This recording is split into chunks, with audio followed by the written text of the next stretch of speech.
सन्माननीय सदस्य प्रकाश आवाडे। सन्माननीय अध्यक्ष महोदय, महसूल, वन, ग्रामविकास, सार्वजनिक आरोग्य आणि महिला व बाल कल्याण या विभागाच्या मागण्याच्या संबंधात माझी मतं मांडायच्यासाठी मी या ठिकाणी उभा आहे। सन्माननीय अध्यक्ष महाराज, इचलकरंजी हे अतिशय प्रगत असं औद्योगिक शहर आहे। अलीकडच्या काळामध्ये 2 वर्षापूर्वी महापालिकेचा दर्जा इचलकरंजी शहराला मिळाला आहे। आसपास फार मोठ्या प्रमाणामध्ये औद्योगिकरण झाल्यामुळे इचलकरंजी आणि भोवतीची गावं ही एकच झालीत। सन्माननीय महसूल मंत्र्यांना माझी एक विनंती आहे, इचलकरंजीला मी पहिल्यांदा आमदार 85 ला झालो तेव्हापासून आम्ही इचलकरंजीला तालुक्याचा दर्जा द्या म्हणून आणि तहसील कार्यालय इचलकरंजीला करा म्हणून मागणी करतोय। ते झालं नाही। साधारण 94-95 ला आपण त्या ठिकाणी प्रांत कार्यालय आणलं, त्याच्यानंतर परत आम्ही ते प्रांत कार्यालय झालं, पण आमच्याकडे तहसील कार्यालय नाही, पूर्ण तहसीलदार नाही। तो आम्हाला पाहिजे म्हणून आम्ही आता गेली 28 वर्ष सलग मागणी करतो, पण अजूनही होत नाही। साहेब, 2-3 वेळा कॅबिनेटला आमच्या पालकमंत्र्यांनी नेला, त्या पालकमंत्र्यांनी नेला इचलकरंजीचा आणि केलं सांगली जिल्ह्यात एक नवीन तालुका जन्माला आला।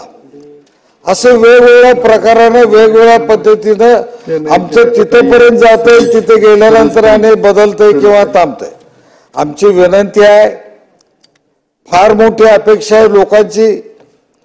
आता हे शेवटचं अधिवेशन आहे, याच्यानंतर निवडणुकाच आहेत। माझी विनंती आहे की कुठल्याही परिस्थितीत आज आपल्या उत्तरामध्ये इचलकरंजी महापालिका आहे, प्रांत कार्यालय आहे, प्रांत तिथं बसतात, पण तहसीलदार नाहीत। ॲडिशनल तहसीलदार फार दंगा केल्यानंतर मध्ये दिला। साहेब, त्या फिरायला गाडी नाही, बसायला फर्निचर नव्हतं, आम्ही दिले फर्निचर सगळ्यांनी। त्या ठिकाणी तहसीलदारला बसायला गाडी नाही, तिथे त्याचं फर्निचर नव्हतं, आजही नाही, स्टाफ नाही, फक्त एक ॲडिशनल तहसीलदार आणि एक क्लार्क आहेत तिथं। साहेब, तहसीलदारला कुठं जर जायचं झालं तर रस्त्यावर मोटरसायकल दाबवतात, कुणाच तर त्याच्या मागे बसून जातात। ही अवस्था आहे। माझी महसूल मंत्र्यांना विनंती आहे की तिथं पूर्ण फुल फ्लेज तहसील कार्यालय व्हावं आणि तालुका जाहीर व्हावा। साहेब, कबनूर हे गाव इचलकरंजीला लागून असलेलं 70,000 लोकसंख्येचं गाव आहे, ग्रामपंचायत आहे। दादा, 70,000 ची ग्रामपंचायत एक ग्रामसेवक चालवू शकतो का? माझे उपमुख्यमंत्र्यांना माझं विचारणं आहे, दादा 70,000 ची लोकसंख्या एक ग्रामसेवक चालवतो, काय चालवत असेल, तिथे काय कारभार होत असेल? 50,000 लोकसंख्या झाली की नगर परिषद करा असा कायदा आहे, आपण त्या पद्धतीने निर्णय घेतोय। आम्ही मागणी करून करून सुद्धा तिथं 70,000 लोकसंख्येचं गाव नगर परिषद का होत नाही? ते त्वरित नगर परिषद करावं अशा पद्धतीची विनंती आमची आपल्याला आहे। साहेब, त्याच ठिकाणी कबनूर हे 70,000 लोकसंख्येचं गाव आहे आणि त्याला लागून आणखी पुढे एक 5-7 किलोमीटरवर एक 10,000 लोकसंख्येचं साजनी म्हणून गाव आहे। त्या साजनीला प्राथमिक आरोग्य केंद्र आहे, पण कबनूरला नाही। ते 70,000 लोक तिथे जात आहेत त्या साजनीला आरोग्यासाठी, औषधोपचार घ्यायला, हा कारभार आहे। मी स्वतः तिथं बचत गट बांधलेलं होतं, ती इमारत रिकामी पडल्या, तिथं जागा आहे, इमारत आहे, आमदार फंडातनं 50 लाख रुपये मी दिले, तिथं शिफ्ट करा म्हणून सांगितलं, मागण्या केल्या, अजूनही शिफ्ट होत नाही। हे फार झालंय। लोकांना त्यांना योग्य पद्धतीने सेवा आपण ज्या त्यावेळी जिथं तिथं देणं आवश्यक आहे, ते देण्याचं काम आपण करावं, एवढी या निमित्तानं आपल्याला मी विनंती करतोय। साहेब, एवढी मोठी मोठी शहराजवळची गावं आहेत, इथं आमचे ग्रामविकास मंत्री गेले। दादा, आपल्याला विनंती आहे, शहराजवळच्या भोवतीच्या गावात झोपडपट्ट्या तयार होतात, फार मोठ्या प्रमाणात वाढ होते।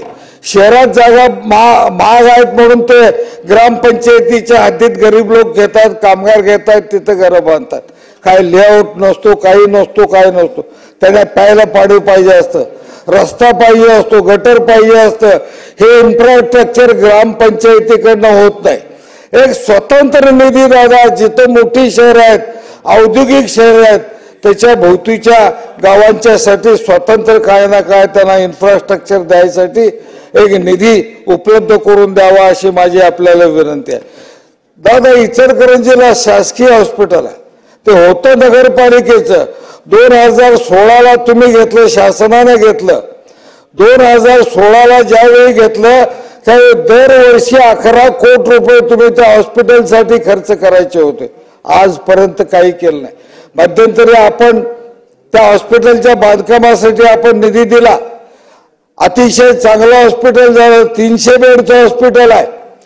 तिथं आता सिटी स्कॅन झाला, MRI द्यायचा संबंधीचा निर्णय होता. MRIचं मशीन तिथं अजूनही येत नाही दादा. आता माझी विनंती आहे, निदान गोरगरिबांचं, कष्टकऱ्यांचं, कामगारांचं, झोपडपट्टीवासियांचं गाव आहे, तिथे MRI वगैरे चांगल्या सुविधा द्या. 147 लोकांचा स्टाफ 200 ते 300 बेड झाल्यानंतर आमच्या तिथे प्रलंबित आहे. चांगले डॉक्टर्स असतील, सिस्टर्स असतील, ब्रदर्स असतील, बाकीचा स्टाफ असेल, तो अजूनही भरत नाहीत दादा. वर्ष 1.5 वर्ष झालं. हे केवळ नुसतं मंजूर म्हणून होत नाही, तिथं स्टाफ दिल्याशिवाय काय करणार आहे मी. त्यासाठी आपण तातडीने त्याच्यासाठी आवश्यक अशा पद्धतीचा निर्णय घ्यावा. MRI मशीन ताबडतोबीनं पाठवावं अशा पद्धतीची विनंती माझी आहे. दादा, मी परवा बोललो, त्याच्यामध्ये परत सांगतो, महिलांच्या साठी राज्य सरकारनं अतिशय उत्तम योजना काढल्या. पण पूर्वी सुरू असलेल्या योजना बंद करणं हे काय, त्याचं दुसरी बाजू सुद्धा पुढे यायला लागली, ते बरोबर नाही. महिला औद्योगिक विकास महामंडळाकडनं, माविमकडनं बचत गटाला कर्ज दिलंय. त्यांना 10 लाख रुपयेपर्यंतच्या कर्जाला त्याला व्याजाची सवलत मिळत होती, ती बंद झाली आहे दादा. एका बाजूला नवीन योजना आणि दुसऱ्या बाजूला चांगल्या योजना बंद करणं हे योग्य नाही. हे मागं झालंय, म्हणजे 2-3 वर्षापूर्वीचं, आता झालं नाही. माझी विनंती आहे की ती व्याजाची सवलत परत चालू करा.